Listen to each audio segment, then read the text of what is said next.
Estamos de vuelta aquí en Estado Nacional. Ya estamos conversando con la nueva presidenta de la Confederación de la Producción y el Comercio, Susana Jiménez, sobre todos los temas de la coyuntura, la conversación que dejó el panel anterior.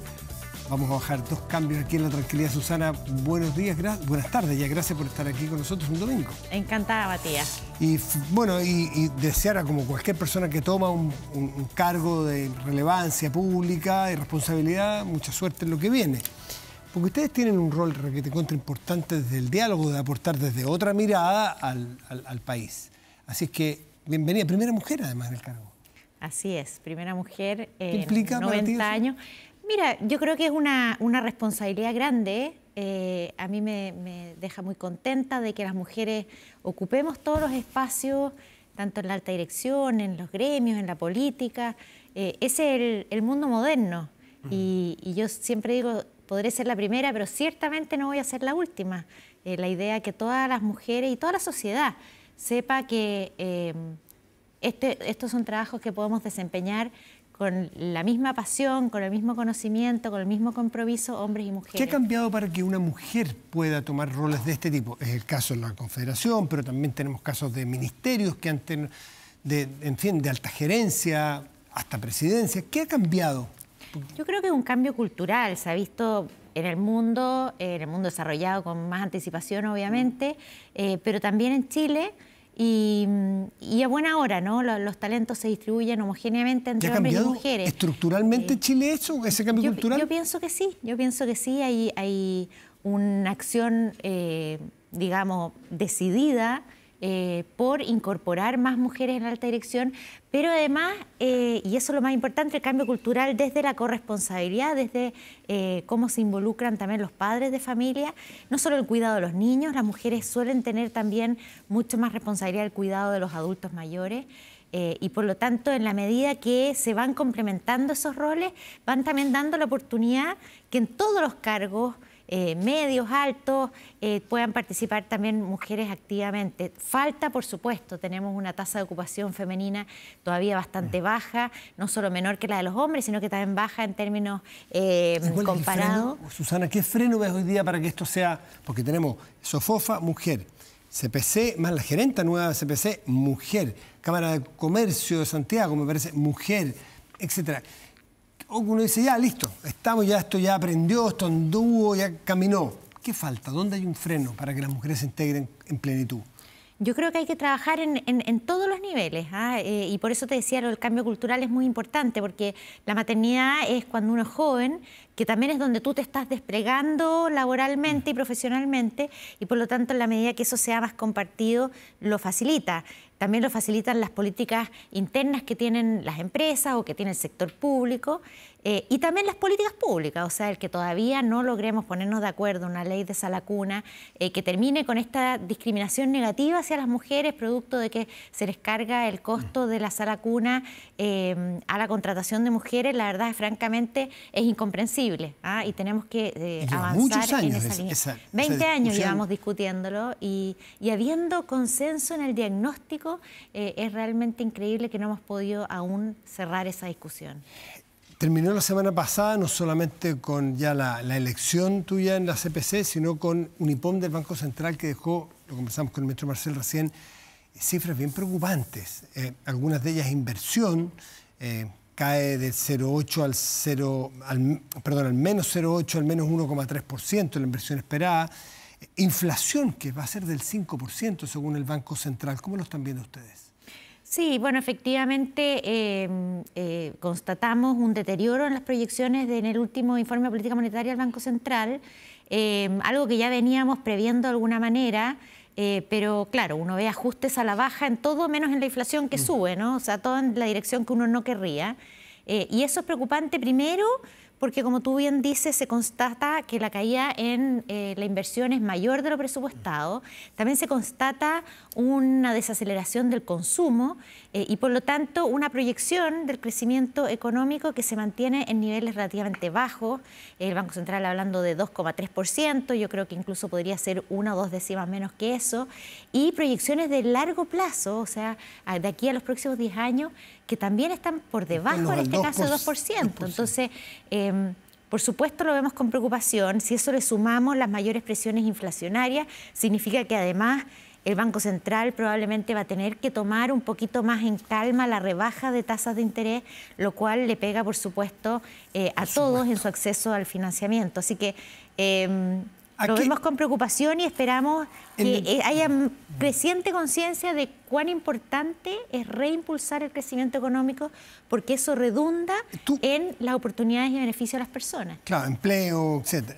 Hoy día en la entrevista en Mercurio dice puntualmente, o textualmente, dice que hay que mover la aguja con medidas concretas para el crecimiento y para mejorar estas cifras. ¿A qué te refieres? ¿Cuáles son medidas concretas? Bueno, una y que está hoy día en discusión, ¿cierto?, es el ingreso de un proyecto de ley de reforma en los impuestos a la renta. Nosotros ya hace casi un año hicimos una propuesta, estamos hablando un año atrás cuando todavía se discutía si subir los impuestos a las empresas, y hoy día vemos un grado de convergencia que valoramos, por supuesto. El ministro de Hacienda ha hablado de bajar una tasa de impuesto a la empresa que es muy alta en términos absolutos, pero también cuando nos comparamos con los países desarrollados, que además 17%. Tienen condiciones de atracción de inversiones muchas veces mejores, y así todos nosotros tenemos una tasa de impuestos más alta que ellos. Entonces nosotros en realidad dijimos, vámonos de 27 a por lo menos el promedio de la OECD, a pesar de que nos gustaría que fuera incluso imitar a los países que les ha ido bien y que tienen tasas incluso menores. Por ejemplo, Irlanda, 12,5. O sea, creo que aspirar a un 12,5 hoy día es políticamente inviable, pero volver a bajar a los niveles yo sé que no plantean gradualmente, eso. yo no digo que hoy, pero tener un horizonte de tiempo. ¿Llegar a dónde? Volver a bajar 10 puntos como estuvimos hace no tanto tiempo atrás. Yo creo que eso mueve la aguja, eso da una señal de incentivo a la inversión. ¿Sería partidario de bajar 10 puntos? Pero en el tiempo, no hoy día. ¿Llegar a 17% para las empresas? Yo creo que si uno pudiera decir, oye, de aquí a 10 años más, bajemos gradualmente, aspirando a llegar a esos niveles, yo creo que es algo que definitivamente mueve la aguja en términos de atracción de inversiones. Hay que pensar que nosotros competimos por los capitales. ¿Y cómo sí, está clarísimo, pero también hay que pensar que eso significa menos recaudación fiscal. ¿Cómo se compensa esa recaudación fiscal para financiar el gasto? Bueno, eso es importante, porque nosotros estamos muy conscientes de que hoy día no existen holguras fiscales, producto también de que el aumento de gasto ha sido persistente, y no solo eso, el déficit fiscal ha sido persistente. Entonces, lo primero que hay que tener muy en cuenta es que hay que racionalizar y eficientar el gasto del Estado como lo haría cualquiera con sus finanzas personales o en sus negocios. Estamos con un nivel de gasto importante y con una deuda pública creciente, y por lo tanto tenemos que tomar en cuenta esa restricción, pero también tenemos que tomar medidas en que apunten hacia una contención de esos gastos. Ahora, dicho eso... Porque hay dos tipos de gastos que son, por ejemplo, hay sectores de la derecha que dicen, respecto a las pensiones que vamos a hablar, no lo financiemos con el ahorro de las personas, sino que con gasto público. Bueno, entonces ese gasto público, porque subir, por ejemplo, de 214, ¿cómo se llama? La PGU, no la... Sí, la PGU. Subir la PGU 214 o 250 mil pesos, hay que poner plata desde el fisco. Y hay otro gasto que es el gasto corriente, el día a día, planes. En esa materia, ¿usted sería partidaria o cómo ve planes que se ven lejos en el mundo, en Argentina, lo que ha hecho Milei, lo que pretende hacer Elon Musk en Estados Unidos, es decir, entrar radicalmente a recortar gasto público? ¿Cómo lo ve usted? Yo lo veo como una necesidad, y que sería, ojalá, que sea parte de las agendas de programas presidenciales del próximo año. O sea, yo creo que hacer más eficiente y moderno el Estado es algo que reditúa para todo el país, para los usuarios en su día a día con el Estado, para los desarrolladores de proyectos, para los que quieren crear empresas. Se requiere, sin lugar a duda, un Estado mucho más eficiente y servicios más ágiles, digitalizados, menos burocráticos. Podemos hablar más adelante. Se ha mencionado mucho el tema de los permisos, ahora, ¿cierto? Pero eso es a todo nivel. Ahora, quizás comparar el caso que está llevando adelante el gobierno del presidente Milei distinto a lo que pretende Estados Unidos, porque sabemos de dónde viene el gasto fiscal en Argentina, que está muy desbocado hace muchos años. Por lo tanto, es mucho más radical probablemente lo que hay que hacer allí. Lo decía el ministro Marcel aquí hace un rato. Pero en el caso de Estados Unidos, a lo mejor interesante, ¿le gustaría a usted que el próximo presidente o presidenta evaluara un departamento como el que va a dirigir en el gobierno de Trump, Elon Musk, para recortar, dice, un 30% del gasto? Mira, yo creo que es necesario, pero sobre todo hay que hacer más eficiente el gasto. A ver, deja darte un par de ejemplos. Se ha hablado mucho de los programas sociales que en muchos casos están duplicados, que tienen recursos públicos insuficientes y por lo tanto se desvanecen en la burocracia y no llegan al beneficiario final. Programas que han sido mal evaluados, que no logran su objetivo y sin embargo se perpetúan.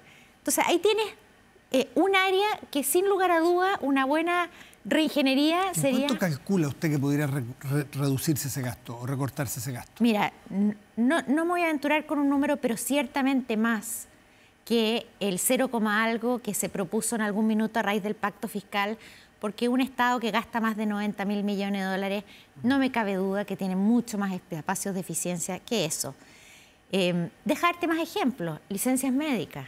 ¿Qué está pasando? Que tenemos un fisco con licencias médicas que duplican las del mundo privado. Hay ahí un uso abusivo de las licencias que finalmente las financiamos todos nosotros.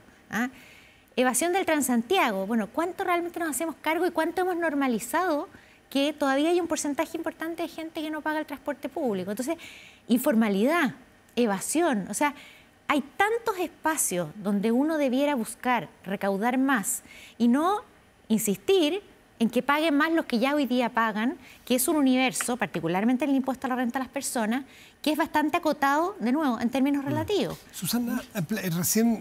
Lo que quiero plantear nomás, Matías, es que no cada vez que tú tienes una propuesta, un programa de gobierno, tienes que subir impuestos. Cualquier familia, cualquier empresa, lo que hace primero es ver dónde puede hacer ahorros, dónde está gastando mal, dónde puede ser más eficiente. Y creo que al Estado le compete ese rol también. Recién esbozó lo de la permisología. Me gustaría que volviera sobre eso. El ministro Grau, y se lo han reconocido el sector privado, algunos que yo he escuchado, creo que su antecesor fue, Ricardo Meves, el ministro Grau está empeñado en mejorar, en poner ojo en qué se puede eficientar en términos de permisología. ¿Cómo ve usted el trabajo que está haciendo este gobierno en permisología y qué otras cosas se pueden añadir? Bueno, primero los proyectos en permisología son varios, son 4 al menos. El que más se ha visibilizado y destacado es justamente el del ministro Grau, de permisos sectoriales. Tenemos un sistema en Chile extremadamente engorroso.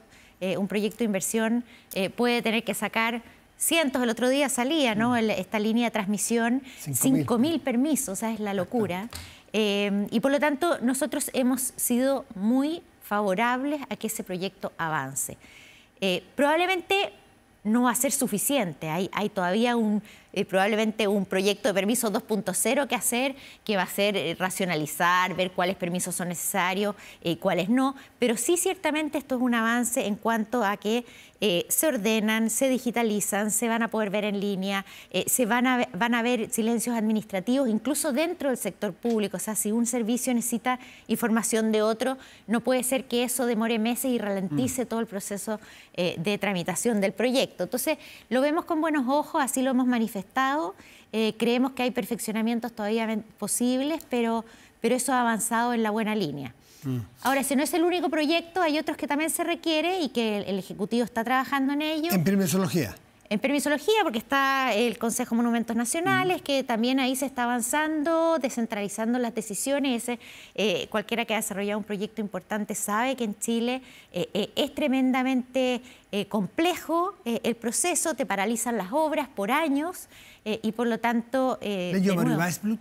¿Perdón? ¿Leíste Mario Weisblut en una columna que dijo que el Consejo de Monumentos es un monumento a la, me parece que a la ineficiencia o al...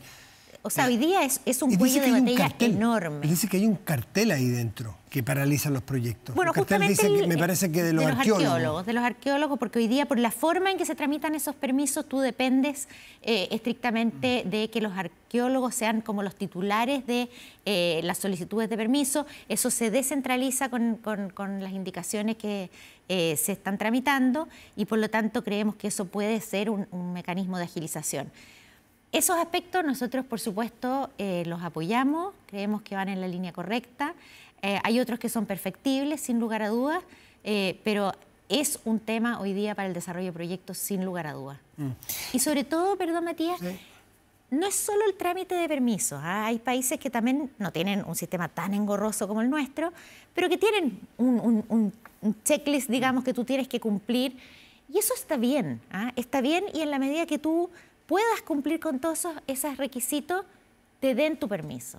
El problema que hemos tenido en Chile es que muchas veces tú cumples con todo eso, los servicios te sacan una resolución favorable y se cae por otras razones más políticas o ideológicas. Por ejemplo, el caso de Dominga, en el Consejo de Ministros, ¿cómo vio el fallo del Tribunal Ambiental de Antofagasta respecto de lo que hizo el Consejo de Ministros que se paralizó? Bueno, yo creo que es muy preocupante que haya un fallo que le diga al Ejecutivo que su actuar no fue el correcto, que, no sé, los términos jurídicos, pero básicamente que no se cumplieron con criterios mínimos de objetividad, de inhabilitarse cuando se han hecho juicios previos, y por lo tanto yo creo que es un llamado de atención el que después de 10 años de tramitación de un proyecto, con informes favorables, con fallos favorables desde los tribunales de justicia, todavía no tengamos certeza de que se pueda desarrollar. ¿Debiera existir el Consejo de Ministros para temas de esta índole o debiera ser una etapa de la aprobación de los proyectos o debe dejarse solamente en la esfera de lo técnico?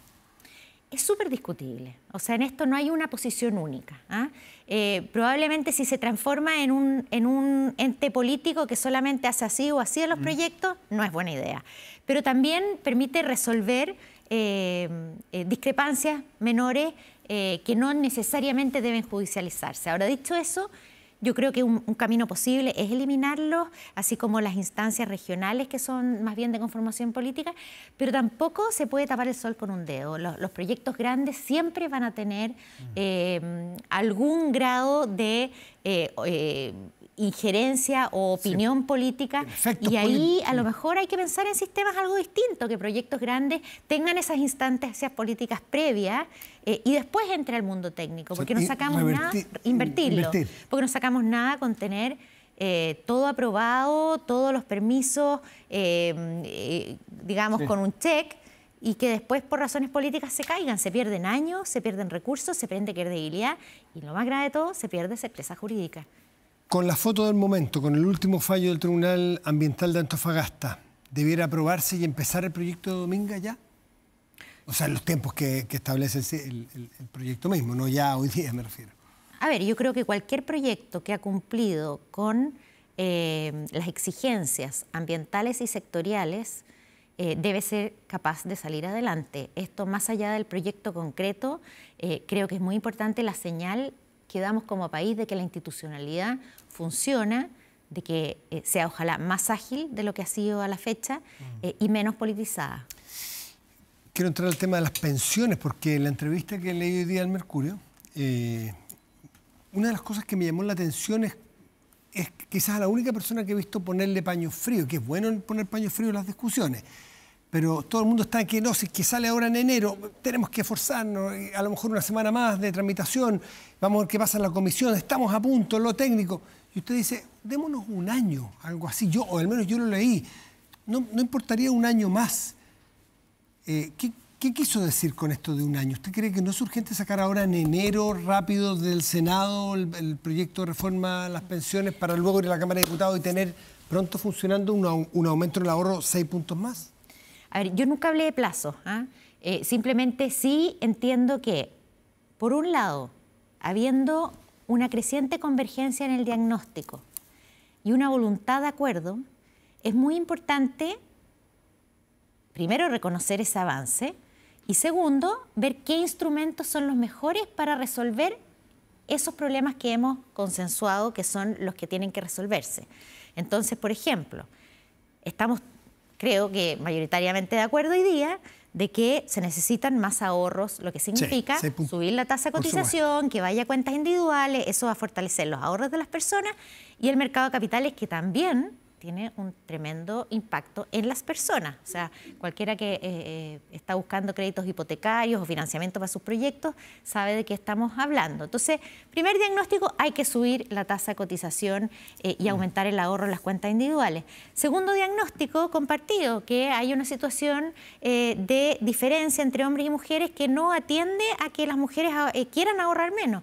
Es que se da una condición que tenemos una expectativa de vida más larga que la de los hombres y por lo tanto a iguales ahorros a la misma edad de jubilación, que es un gran tema, por cierto, porque esa es la parte que menos se habla, pero que salió del comité consultivo. Hay que pensar también en igualar las edades de jubilación, tengan la misma cantidad de ahorros. ¿Qué instrumento es mejor? Bueno, se discute si el 0,5 de las cotizaciones, la ministra Jara hablaba incluso de más que eso, pero también hay otras formas, el seguro de invalidez y sobrevivencia que hablaba el senador Galilea, igualar tablas en las rentas vitalicias, hay otros instrumentos. Entonces, yo valoro mucho que hemos llegado al diagnóstico, bueno, hagámonos cargo de esto. Pero usted sí habla de tiempos, ¿ah? Porque usted dice la respuesta, la encontré aquí, fui rápidamente a buscarla, Mercurio hoy, B6. Me preocupa que el apuro lleve a legislar un poquito a ciegas en el costo y el beneficio de los instrumentos que se están debatiendo, pero en un año se puede trabajar y soy partidario. ¿Un año es distinto a un mes? No, me refiero a que en un año que queda de gobierno, porque fue en ese contexto la conversación, me decían, pero entonces no va a pasar nada y va a venir otro gobierno. No, yo lo que digo es que todavía hay tiempo, no hay que ponerse la soga al cuello, creo que ya se puede tener cierto protocolo de acuerdo de qué cosas queremos resolver y de analizar objetiva y técnicamente los instrumentos que se están proponiendo. Porque usted dice, esto es interesante, dice, me preocupa el apuro lleve a legislar un poquito a ciegas. Si hay algo en este país que no está a ciegas, es materia previsional que llevamos más de 10 años debatiendo, diagnosticando, proponiendo, discutiendo. De acuerdo. A ciegas nada. Yo creo que no estamos para nada ciegas en el diagnóstico y eso es lo que yo valoro mucho, que hemos llegado a hacer un buen diagnóstico. Pero sí estamos con bastante desconocimiento de los instrumentos. O sea, acá se ha planteado, por ejemplo, un préstamo. Me parece súper atendible el pensar en un préstamo, pero ¿cómo está estructurado? ¿Cuáles son los detalles de ese préstamo? ¿Es un préstamo que está registrado en las cuentas de las personas? ¿Tiene una tasa de interés de mercado? Pero si es préstamo es porque es de las personas. Pues ¿cómo puedo prestar algo que no es mío? Bueno, pero es que ahí en el detalle está... O sea, esto tiene que parecerse lo menos posible a la idea inicial de cuentas nacionales ¿sí? Y lo más posible a un instrumento de carácter, digamos, de propiedad, con tasa de interés de mercado, con aval del Estado para que a mí me aseguren que cuando yo me jubile me van a reconocer ese préstamo. ¿Sí es así, está de acuerdo? O sea, si a mí me dan todas esas garantías, por supuesto, me parece perfectamente atendible. O sea, que con los 6 puntos, de esos 6 puntos, 1,5, que es la cifra que se ha dado hasta aquí, a lo mejor usted tiene otra, sea para prestarle al sistema de pensiones para que mejore las pensiones de hoy, ¿usted estaría de acuerdo? Si es que me dan todas esas garantías y me aseguran de que esto en 2 años más no me van a decir que ya no son 1,5 puntos, sino que son 2 puntos, y en 4 años más que son 3 puntos. ¿Cuántos puntos son, cree usted? La verdad es que hay que hacer el cálculo de nuevo. Esa es la discusión. ¿No es reparto eso? Porque algunos dicen, eso es reparto. Entonces, saltan algunos. Lo que pasa es que depende, y ahí es donde yo digo, el instrumento hay que trabajarlo bien.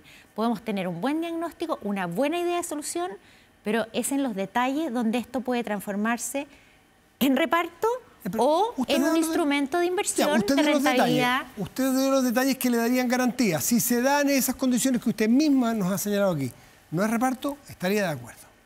Yo pienso que es un mecanismo que se puede avanzar, sí. Y en el 0,5, que ese era el 1,5 para mejorar las pensiones hoy, el 0,5 para compensar el bono tabla, que se llama hombres y mujeres, ¿a usted le parece que está bien que salga de los 6 puntos? Hay algunos que dicen, no, tiene que ser con gasto del fisco. A mí o a nosotros, digamos, nos gustaría que fuera, que se diseñara el instrumento para esa compensación, me parece justo. Creo que sería más fácil acordarlo si saliera de un instrumento cuyo resultado es el mismo, pero que no necesariamente salen las cotizaciones de previsión, como es la idea del seguro de invalidez y sobrevivencia, siempre que esté bien estructurado. Por eso te digo, necesitamos un poquito más que los titulares. Susana Jiménez, lo último. Hay alguien que usted dice, y con justa razón, hay que mirar bien los costos, si están bien calculados, porque los costos hay que pagarlos. Pero hay otros que dicen, no hay peor costo que no sacar una reforma adelante ahora y seguir ahorrando el 10%. Ese costo sí que es grande para el sistema, para el país, para las pensiones. ¿Está de acuerdo usted que hay que ceder porque hay costos que pueden ser mayores en no acordar? Mira, es contradictorio decir que uno quiere un acuerdo y no estar dispuesto a ceder. Los acuerdos, por definición, suponen ceder de todas las partes. Ahora, dicho eso, y creyendo que es muy urgente, sobre todo por el tema de los ahorros que necesitan las personas para tener una mejor pensión, todavía hay espacios que yo creo que merecen una discusión más detenida. O sea, hoy día yo leía el Ejecutivo proponiendo licitaciones y junto con las licitaciones participación del Estado.